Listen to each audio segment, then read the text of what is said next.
Okay. Hi, welcome everyone. This is our second meetup, and we would like to thank Idea Hub for hosting us. Today we bring you a workshop. This is going to be interactive, kind of event, and I hope you all enjoy it. Now I'm going to introduce Sagir. He's going to present this workshop, and I'm here as a facilitator to help you if you need, okay? So enjoy. Thank you, Andrea. Okay, welcome everybody. As you know, we labeled this as a data science thinking workshop, not that you don't normally think. We just want to encourage you to learn from one another's experience. So the format's going to be that there's going to be a presentation for about 10-15 minutes, and then we're going to form groups. There'll be a little exercise so that you get to meet new people and you get some new ideas by working with new people. You'll have about half an hour to go through some of the stuff that I present in the first 10 minutes, and then we'll come back together and have a bit of a group discussion and a summarization of what goes on. So we're anticipating this will take about an hour and 10 minutes or so in total. We'll try to make it about an hour. So let me get my presentation up. If I can. Okay, so what we want to do is introduce a data set that's got a limited amount of variables, quite intentionally, because what we want you to do is look at the results we present and look at the things that you can rely on and the things that you don't rely on. So essentially, what do you trust and what don't you trust about the presentation we're making? So this data set is called the chick weight data, and what we're going to do is have this presentation, and then you're going to go away and, as I said, do your critical review, working groups.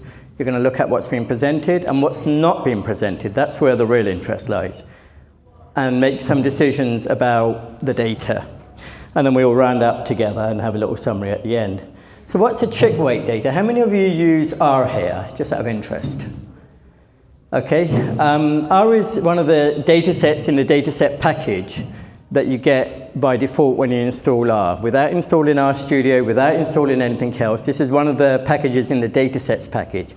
And it consists of 4 variables. You've got the chick ID, you've got the diet, time in days, and weight in grams.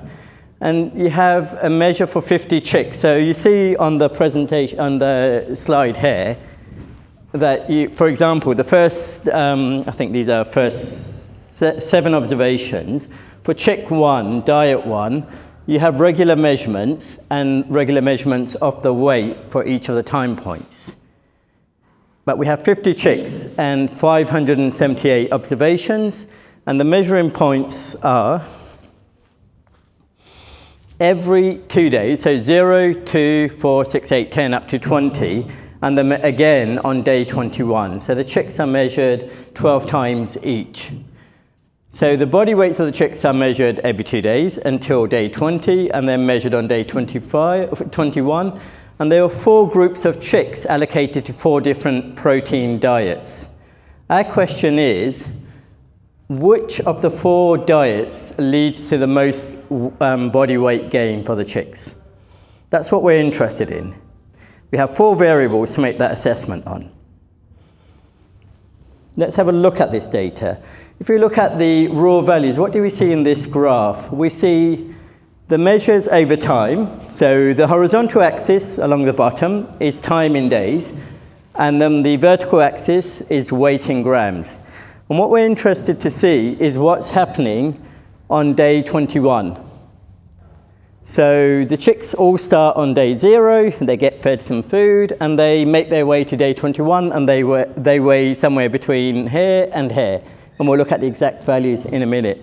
And what you find is that you've got quite some variation between the chicks, and potentially some variation between the diets. So you've got diet 3, diet 4, diet 2, diet 1.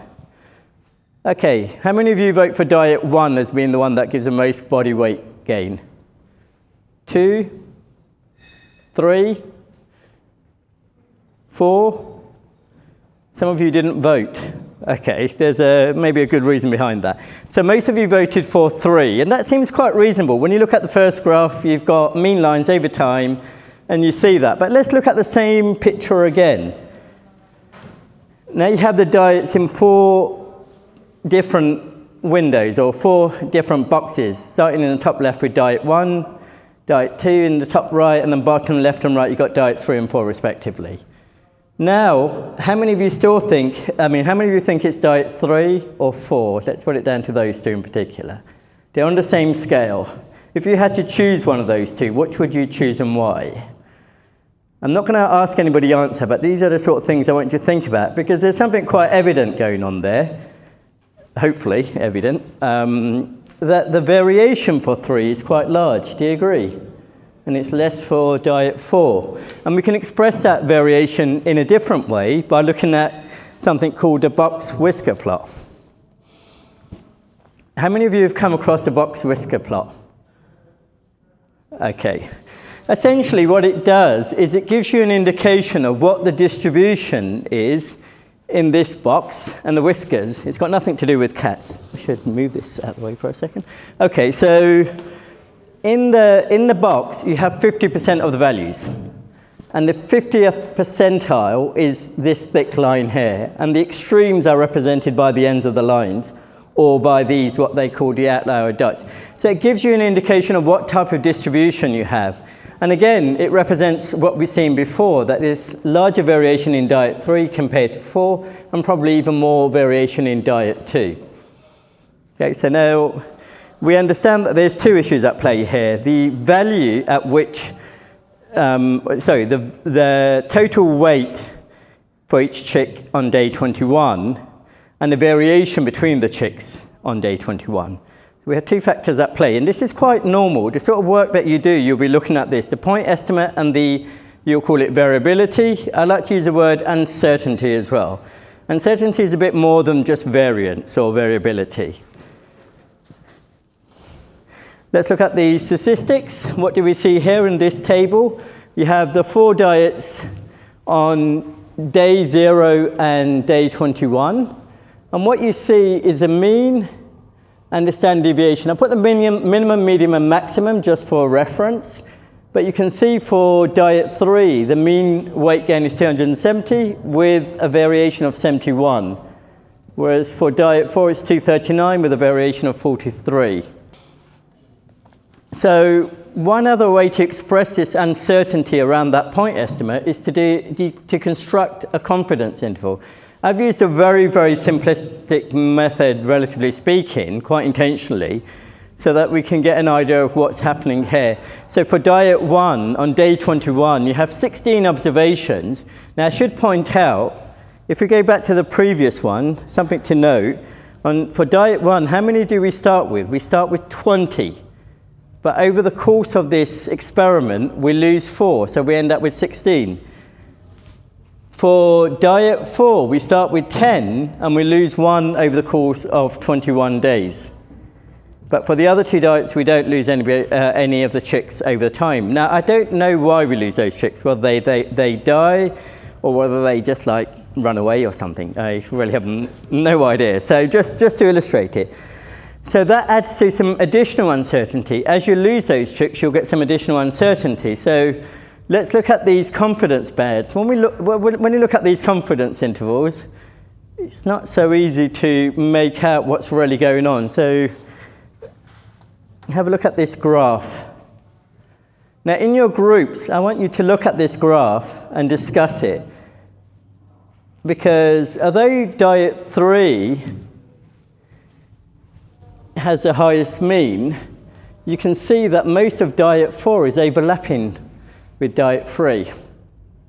Now, would that influence your choice when you're selecting something? Now, you have to put yourself in a position. Actually, let's set this arrangement up.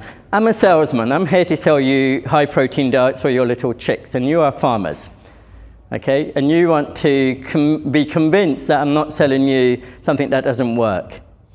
So what questions would you ask me before you buy my very expensive product to make your chicks gain a lot of weight? And this is realistic. I mean, quite often people are coming to sell you services, whether it's medicines or whether it's other things that improve efficiency in your organization and so forth. So you should know what questions to ask people like me. Now, my starting point when I hand over any work to anybody is to say, don't trust me. So when you're evaluating this, don't trust me. I will sell it to you eventually, but I want to sell it to you on the basis of trust. I want you to find me trustworthy, not me selling you something because I'm making money. I want to sell you something because it's genuinely the best. So work on that basis and have a look at this graph when you're going through this workshop. Now we can look at another parameter because we're now looking at what happens to the chick weight over time. But we can look at how much weight they actually gain. They're born at some weight. Okay, on the day they're born, you start feeding them this high protein diet. How much benefit are they getting from that diet relative to where they started from? And here we can have two parameters, what we call change from baseline and percent change from baseline. So this chick number 31 on diet 3 starts at weight 42 grams. And on day 2, it already weighs 53 grams, which means it's had a 26% increase in weight. Okay, pretty amazing. It's a bit more than human babies, I imagine. And that's an increase of 11 grams. Now, the same chick after 14 days is almost 100 grams more. You know, that's an increase of 230%. So 96 increase. So you could look at the parameter in terms of the increase relative to the baseline, which is day 0, or the percentage increase relative to day 1. And this is something else I want you to think about. Which of these parameters is the better one to use? The actual raw weight, the change from baseline, or the percent change from baseline? Okay, let's look at the graph. The graph actually is very similar to the one that we saw for the means of the raw. Just have a look at diet 3 where it goes like that a bit, just sort of dips a little bit at the end. Let's go back to, sorry, I'm going the wrong direction, so of course it looks the same here. So you can see that something changes at the end of diet 3, the second line down. And you see exactly the same happens when you look at the change from baseline. You have a similar pattern in terms of spreads. And the same goes for percent change from baseline. And this is something you want to think about. Why is there a significant difference? Now, working with percent change from baseline typically causes a lot of problem. The distributional assumptions, or the assumptions that you typically make, often don't hold. But in this case, they seem to be following a similar pattern. And I'll explain later why. And again, the variation distribution is the same. So that's the presentation. We're going to make the presentation available online, that you can download it to your phone, and when you're in your groups you can have a look at it. So it's available online. So as I said, we've just gone through some simple statistics, or relatively. We've taken some data on the chicks. We've looked at different graphical and numeric summaries. And what we want you to do is go back to those, and we'll be distributing these questions. Can you pass them around, please? And we want you to push your limits when you're thinking about this. It might not be in your context. It might not be, if you work in finance or business intelligence, or you're working in the Forestry Commission, or you're working in whichever area, the thinking is essentially the same. It's about your data, it's about your analysis, and it's about how you communicate your results. And those are the three things that we're going to focus on. This builds on the previous presentation. If you didn't manage to come to that one, it's online, and we'll give you the link for that later on. So we want to push your thinking. We're not here to get right or wrong answers. Honestly, I'm really not worried about that. I'm more interested in whether you can push your limits and try to get some answers from the data. And I've given some answers that you might think, I don't agree with them. That's fine. That's perfectly fine. We have different judgmental calls. I want to reason with you as to why we have some disagreement. But the key isn't about right and wrong answers. It's about linking it to your experience and work and sharing it with the others in the room. So what I want to know is what needs to be known to make a good decision? What do you and what don't you trust about the analysis I've presented? More importantly, what have I not presented? And I haven't presented a lot, and you'll see in a second.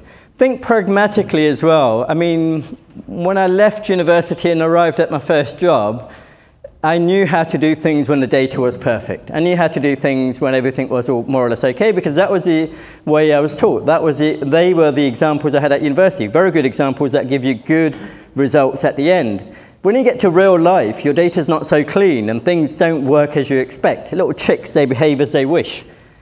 Okay? So think in terms of what's good science and what's realistic in practice as well. You can collaborate with other groups. So in a minute, we're going to form groups, and I'll explain how we're going to do that. But if you see or hear something from another group, please collaborate with them. That's how data science works. If I see a tweet from somebody saying that they've done some nice work, I go and investigate. Essentially, I hear a little noise, and I think that looks interesting, and often I find some interesting things.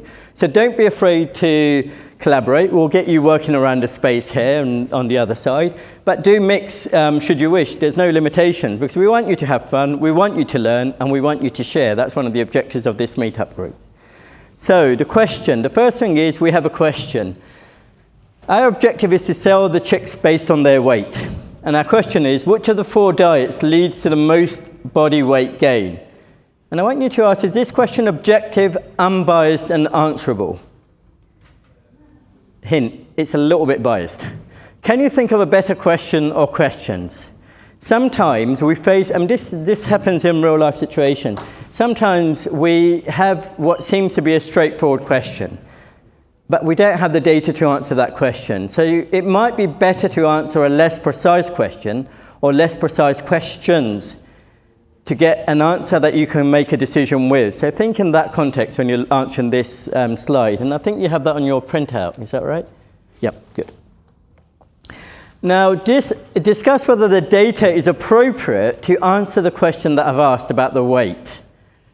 And what is the quality of the data and how was it processed? And I've given some hints here. What bias reductions measures were taken, for example, when assigning chicks. How and when were measurements made, calendar time, feeding times? What quality control measures were in place when weighing the chicks, for example? For the analysis part, discuss the summary statistics and the plots that you've seen and the 95% confidence intervals.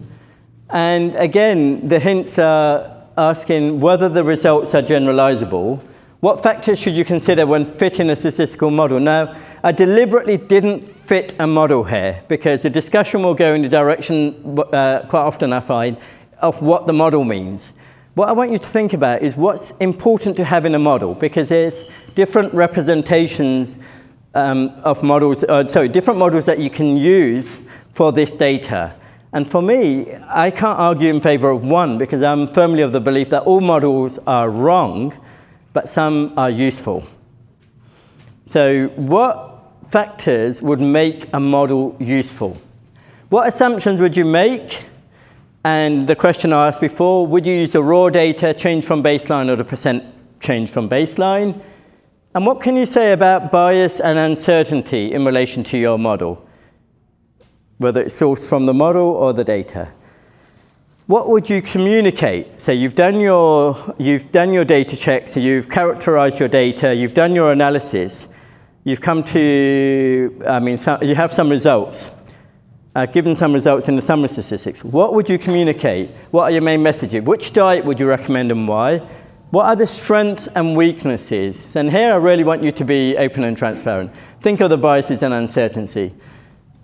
Can a good decision be made from this study alone?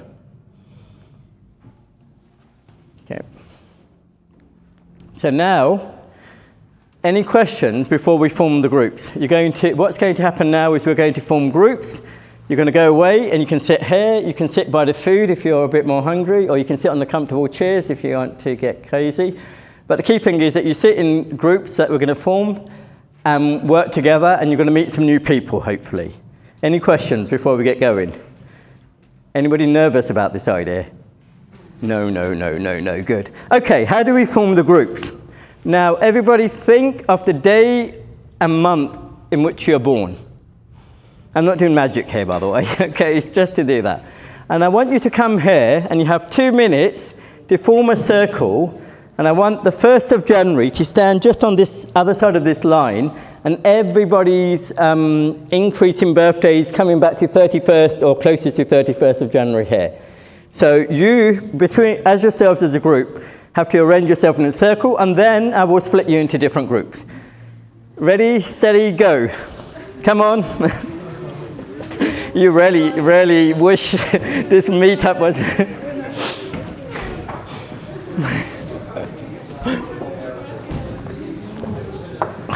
December is here, January is here, March, August, September, October. I think I'm going to split you into groups of 4. Who's the first birthday? You are? No. These 4 gentlemen. 1, 2, 3, 4. Go there, work together on this exercise. Okay, brilliant. You have 30 minutes to come back with some answers. And tell me why you don't trust me. I'm going to motivate you a bit more. I'm fine, okay. Thank you very much. You're welcome. I hope this motivates you. Which diet is that one? Which diet is that? Low protein, low fat, low calorie? Maybe I'm lying, but I mean, you have to work that out. Okay, there you go. Okay. Thank you. So now what I'm going to ask you to do is, okay, I think you've covered this more or less. Let's go on to this one, analysis, because we have about 5-10 minutes left. Okay. So where are we at the moment? You're on the analysis, or can? Okay. So in your just do your run up. In your data part, what did you find? What were the missing factors? Just quickly in a sentence or two. So first of all, our basically first question was Exactly. Okay. It's a quality control measure. Yep. Exactly. And on the other hand, when we assign chicks to diets, the 4 samples must be similar. Yep, exactly. So they should be random. Yep. And Okay, I think everybody's back. Andrea and I were really encouraged by the discussions that we heard and the ideas that you had. It was very nice, actually. It went a lot better than we were hoping for, so that's really encouraging. We never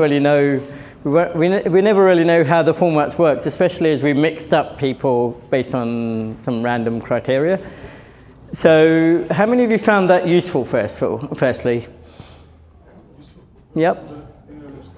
Did you find it useful to sit in groups and discuss for the example? Okay, that's good. That's exactly what we wanted. And the idea was for you to think through these different aspects.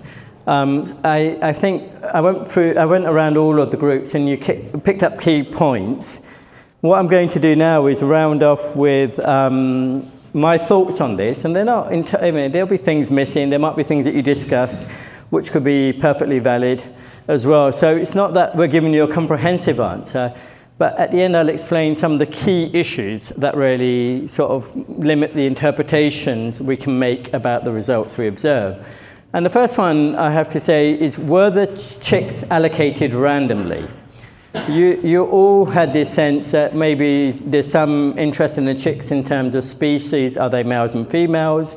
But what happened if diet 3 was all male chicks from a family or a species that's known for fast growth? Then you introduce bias, because your objective with the experiment, or any other data that you work with, is to get unbiased results and try to understand the uncertainty. Where is the uncertainty coming in? How can we explain away? That's basically data science, that's statistics. Well, it is statistics, which is understanding the uncertainty whilst trying to minimize the bias. So keep that in mind, whether you're dealing with this data or any other data. So along with being randomly allocated, we need to know that the chicks were equally treated. Were they fed at the same times, before or after meal times? You all covered that. Were they weighed at the same times? Did they have the same living conditions in terms of temperature and humidity and so forth? For some groups pick that up as well.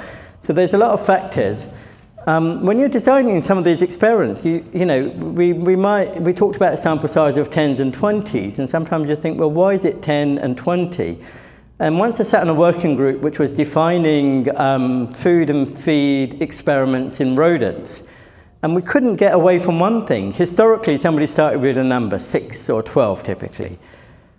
And because of that, all modern days labs are designed in a way that rats or other rodents, or whether it's other animals or humans in some cases when you're doing early stage pharmaceutical trials, have a limited capacity in a room. So you might have a room full of cages or a room full of hospital beds where you can only have 6 people at a time. So you have to work around that. And when I said be pragmatic, those are the things that we can't suddenly say, go and build another lab.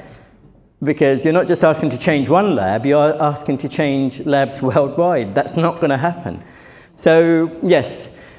So the conditions have to be similar. Now, those, you have to ask, well, if they're in cages, is there a difference between those that are higher up and lower down? So there's a lot more factors that come into it.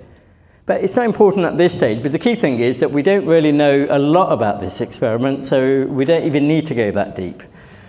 Now, what was the species of the tick? Were they the same? What was the gender distribution? As I already mentioned, if diet-free was all males, you can expect maybe they'll put on more weight. Were they siblings, and how were they handled? You know, did you have, you know, brother and sister chicks in the same groups? Now, we already mentioned that there's a correlation between the measures. As you weigh the chicks over time, you expect their weight to go up. But if they're similar in terms of the genetic background from the same mother and father, then we can expect that their growth rate will be more or less the same. So these are factors that you have to think about in the future, but you need to identify those at the data stage. So the other thing that came up, or not so much, was, were the experimenters trained? Was a guy who was dealing with it in the morning doing the same thing as a guy or lady dealing with it in the evening? So you want to reduce bias like that. Were the diets blinded? Because maybe people think, oh, diet 3 is better, feed them a bit more. So if they don't know which diet is there, you can remove those.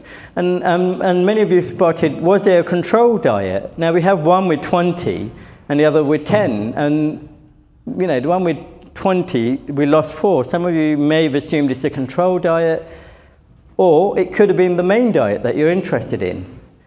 You do more, because you've got a lot of information on the control diets from other experiments, sometimes you allow for the fact that you have less data in the other diets, and you have your main diet with more, and that's perfectly fine in terms of design, provided you justify it well.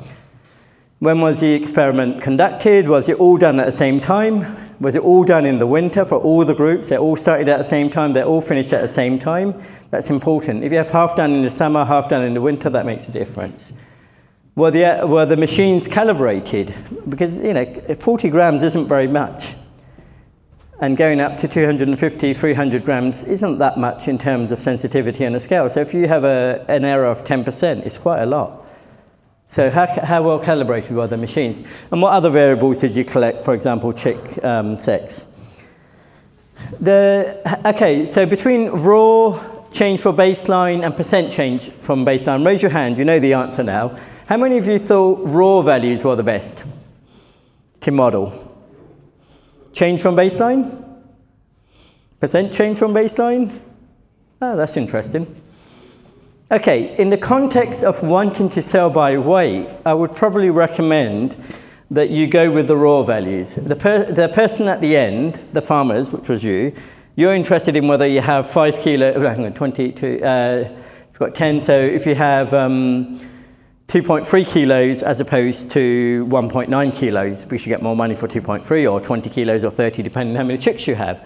So when you're dealing with the farmers, you probably want to deal with the raw weight. They don't particularly care about percent as much. But a lot of people, and including myself early in my career, I was doing a lot of things that were doing percent change from baseline. One of the challenges with percent change from baseline, it breaks a lot of the distributional assumptions that we build models on. It's no longer normal if you start with normal and you start to do these change from baselines, except in very special conditions, and this is the case here. But if you're not sure, it's perfectly fine to present the raw, the change from baseline, and the percentage. Okay, then you're being quite open and transparent. You're saying, I don't know which one it is. You choose. Or you can check that with the people that you're working with. assumptions. We made an assumption in the slides presented. The data is a randomly selected sample that represents the general population of chicks. But you've seen from the data discussion, I cannot guarantee that. I cannot guarantee that it's a fair sample. And I've also assumed that there's independence between the chicks, but we know that if we have siblings, that's not true. So let's have a look at this by chick plot, and I've already discussed it. I think all the groups discussed this. We know that as the chicks, go through the study from day 0, 2, 4, 6, 8, 10, etc., you expect that they will increase in weight just by nature. And this graph really illustrates that. But also in this graph, you can see occasionally, I deliberately didn't illustrate it more clearly, is the chicks that drop out, okay, in these 10. There's 3 more in that one. So a graph like this is very useful to understand what's happening. But look at diet 3, and look at one of the 2 of the chicks that really don't do as well as, these here, you can argue are more or less similar, but these 2 aren't doing very well. Are they the weaker chicks and the other ones are sort of bullying them and not giving them enough food or something? This is something you have to think about, because you could have the bullying effect, and maybe in diet 2, if you took that one away, diet 2 would perform a lot better. Why was that chick weak? Was it sick from the onset? We don't know. So we have to think about these sort of factors, and looking at data like that really gives you an insight as well. It might not be something you present at the end, but it's certainly something that you should be aware of when you're doing your analysis. Understand your data, and this is one aspect of it. Now we understand this aspect, we know that as chicks go through the study, that their weight increases. So we know that the weight for each chick is correlated over time, meaning that the variable chick must be part of the model structure. It's not the same as being a variable in a model. I'll explain in a second. And also, we have the additional complication that there's a correlation between the siblings. But for the moment, I'm going to pretend this doesn't exist because it makes my life easier to explain. But in a real experiment, you might need to design it to take that into consideration. So the modeling variables we're interested in is the weight, which is your response, or it's a change from baseline, or the percent change from baseline, which is your response. The diet and time are the explanatory variables. They explain the effect of your diet over the diet explains the differences between the chick, and the time also explains the differences between the chick. And there might be an interaction between these 2 as well. And chick are called the grouping variable. There's different technical terms for that, but essentially all it is saying is that when you model it, don't model it assuming that each measure for the chick is independent. And different packages, different models will address this in different ways. And that's one of the essential. One of the groups made some very good points about the dropouts. How would they be handled? You're looking at the total weight at the end. If we look at the mean weight, let's say in diet 3, the mean weight was very high, but you'd lost 3 chicks. Your total weight will be lower than maybe diet 4. Okay, and as a farmer, you don't really want to be losing chicks, because that's loss in terms of money, or you have to sell it to the cheaper market, which is the pet food market versus human market. So there's all these factors you have to consider. Okay, how many of you got onto the communication part? I think we stopped most groups before, more or less. Okay, what would be the key messages for you here? Just think for a few seconds. What would be the key messages? Let's start by the data. The best we can do is a post-mortem, okay? Because the data is not well characterized. And it raises questions about the quality, and it raises questions about all the biases that could enter your analysis. So we are in a world where we have lots of data about us, whether it's on social media or whether it's collected by these advertising companies. And what frustrates me is actually there's not much discussion about the quality and bias, and especially when I see children with their parents' phones. How does the company know when the child is playing with the parent's phone? Well, what happens when you leave your phone at home? So there's bias being introduced into the data that we don't think about. And when you're dealing with your day-to-day work, it's similar in whether you're looking at a business context, or in a good example from many years ago from France was when there was the nuclear explosion at Chernobyl in Ukraine. On that day, it was the 1st of May, and France is on holiday, so there were no measurements, so they had no radiation over the country. The disaster occurred on the day that they switched off their devices. How do you deal with that? So you have to think about these sort of things, the impact of understanding your data and the collection and making sure it doesn't miss important events or it doesn't introduce bias. So the communication here would be is that we don't have enough knowns. We don't know if the diet is randomized. We don't know if it's blinded. We don't know a lot about the experiment. How were the chicks weighed? When were they weighed? Where were they weighed? By whom? Were they trained? And we don't know what quality control measures were in. And by that I mean like training of the people who do the weighing and the calibration of the weighing machines and the weighing of the food as well. And because you've got, 10 little chicks all very hungry and pecking away, you've got to throw food, you've got to feed them. You need to have a standardized system for that. Other issues that you spotted as well, when I showed you the confidence bars with the means at the end, that there was a big overlap between diet 4 and 3. Well, this brings into questions about the uncertainty. Maybe we have too much uncertainty in this data to make a decision. Okay, it might be that sample size is too small. Or you do some very fancy remodeling and you can explain away some variance, but I still think it might not be big enough. I didn't go there. And more importantly, the other issue that I think is fundamental here, we don't know if there's a control group. Maybe you give them 4 new diets, but if you'd given the control diet, the chicks would have gained even more weight. So in fact, these diets, relative to the control diet, might be worse, but we can't confirm that until we know whether it's included. And if it is included, which one is it? So the main communication is that the results should be interpreted very cautiously. That's my way of saying that don't believe the results. Okay.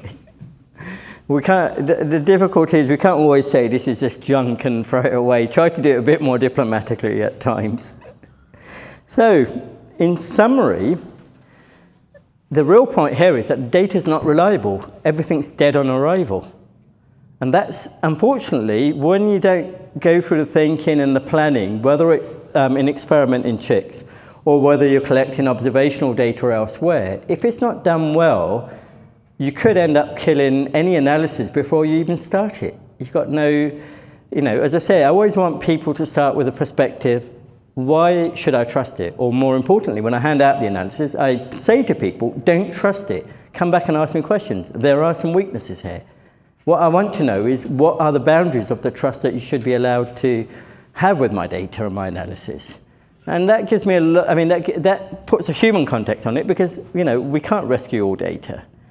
And a lot of you are quite new to data science. I'm very encouraged by that. Don't be afraid of it. Sometimes we don't have all the answers. Most of the time, we don't have the answers. But allow people to find those weaknesses and deficits, and don't be afraid of them. Address them. Just be open and transparent. People are doing this. There are too many sources of bias and uncertainty in this data, and the results should be interpreted cautiously because there's too many risks in taking a decision. Now, this is an experiment with 50 chicks. Now, typically, these farms have millions of chicks going through the system in a week or in a month, depending on the farm. So going from 50 to 1 million, you could be taking a very, very bad decision and a costly decision.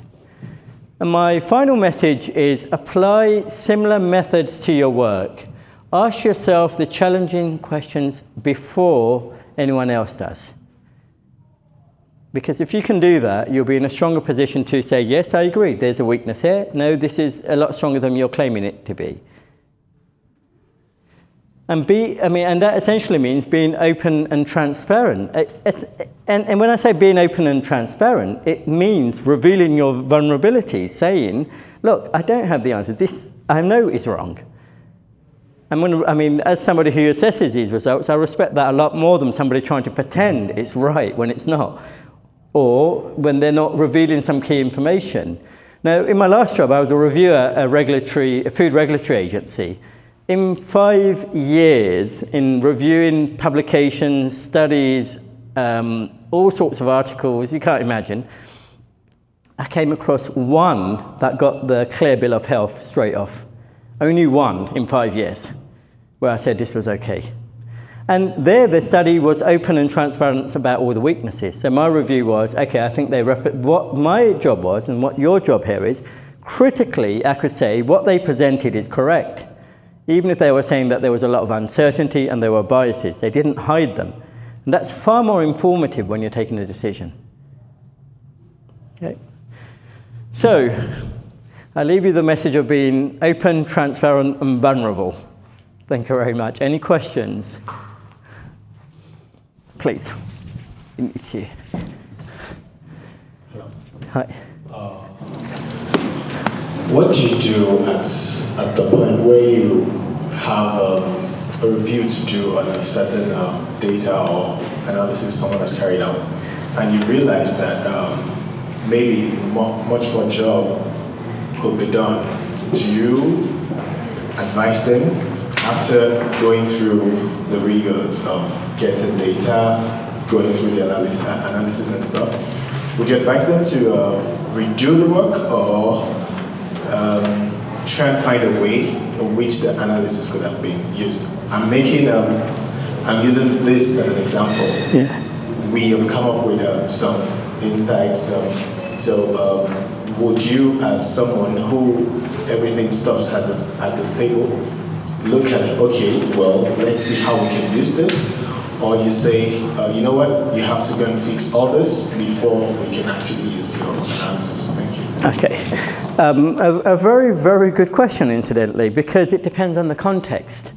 Now, if you've got a study if you're making risk assessment about chemicals, you can't just go and test those on animals and humans. It's unethical. So you might have data from the 70s, so you can't go back and say, do the experiment again. What you can do is do a critical review, and there's different methodologies of doing critical reviews online. Some that Andrea and I worked on and developed, which were really the basis of what you've seen. Look, we don't throw those heavy publications at you yet. We build up to that. What you do is you do a critical review to understand what the limitations are and how far you can interpret it. In terms of other situations, you might have regulatory requirements, like in pharmaceuticals. And there, if you mess up your clinical trial or animal experiment, then as a regulator or even internal to a company, then you would be obliged to say, you have to do the experiment again, because we can't accept this as evidence before we give it to other human beings. Or you could end up in a situation you have, somewhere between the two, that you can make some limited recommendations to modify an observational system. So it fundamentally depends on the context, what you would do after your review. And it's a very difficult thing, and this is why I say be pragmatic. I'm not trying to kill every study. I'm trying to find out how useful is it really? Is it really useful or not? Can it be a little bit useful even, because that could help in some decision making, for example, in toxic chemicals and things like that. Hope that answers the question. Any other questions? Okay, before we finish, we just want to show the app. Okay, that's fine. And no, Andrea needs to go. She has no problem. Thanks, Andrea. I just want to show you something else, just for fun, because we want to get some ideas from you for the future. This is something that Andrea had been working on. We're working quite a lot on courses and presentation. We're working on the analysis side, but we're also working on some apps. Oops. So we developed this chick weight app. Can you see that, more or less? And this is done in R Shiny. And what we've done here is taken the chick weight data, and for example, you can say, okay, show me the chicks with the highest weight gains, which is essentially in diet 3 and 1 in diet 2 with more than 320 and 1 in diet 4. Should you wish, you can look at what's happening in the middle or further down. You can select out diets. And the nice thing with this is you can be even more open and transparent relatively easily. So you can go from your analysis in R and go straight to some application. You can also do it in Python and other languages, but it's a bit more complex at the moment. But if you want to understand your data and share your data, and let other people, the people that you're going to present your results to, explore it as well, you can prepare something like this where they don't need to learn R, they don't need to learn Python, they don't need to learn SAS or Stata. They can just click on a few things. Okay, show me what's happening for diet 1 on day 0. And let's say, you can eliminate some more of these, so it becomes a bit more reasonable to see. I'm going to get rid of diet 4 as well. So people can go and investigate what's happening at the individual level. And that's much more transparent. Why is there an advantage in this? You can also limit any harmful. Sometimes people get very creative with analysis, whether it's data scientists or whether it's somebody who happens to have an Excel spreadsheet in front of them. And with this, what you can do is you can limit it to perhaps what makes more sense, like we've done with these graphs. These are the graphs that you've seen before in a different way. We can add box whisker plots. We can take away the mean line and leave the raw points, or we can present them all in one graph. Because we have different ways of interpreting graphs, numbers, and tables. What we're doing is, rather than writing a very, very, very long report, we're giving people the possibility to say, without going and ending up with analysis that could lead to bad decision making or harmful decisions, you can help them by giving them different perspectives. Now, personally, I like these types of views with these simple summaries, but somebody else might prefer them all in one graph. That's perfectly fine. It's just a preference. I like to split them out and see them split out. So this is something that we're thinking in the future sessions, is to help people. If there's an interest, we'd like to know from you.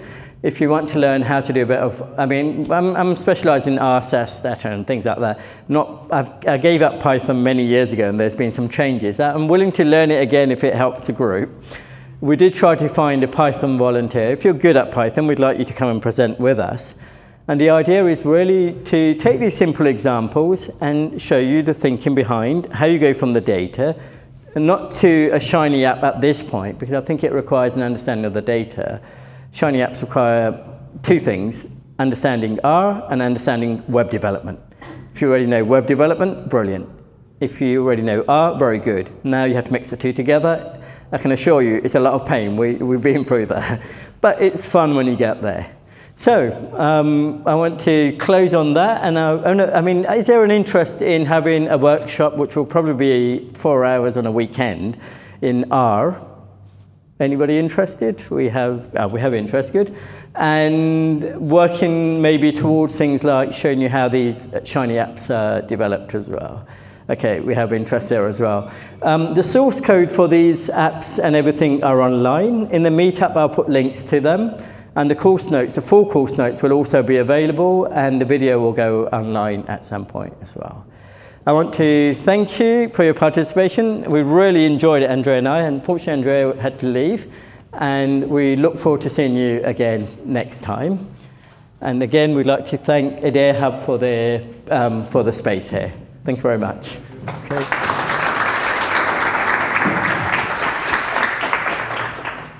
And if you want to mingle, we still have the space for another 20, 30 minutes, so you're welcome to mix.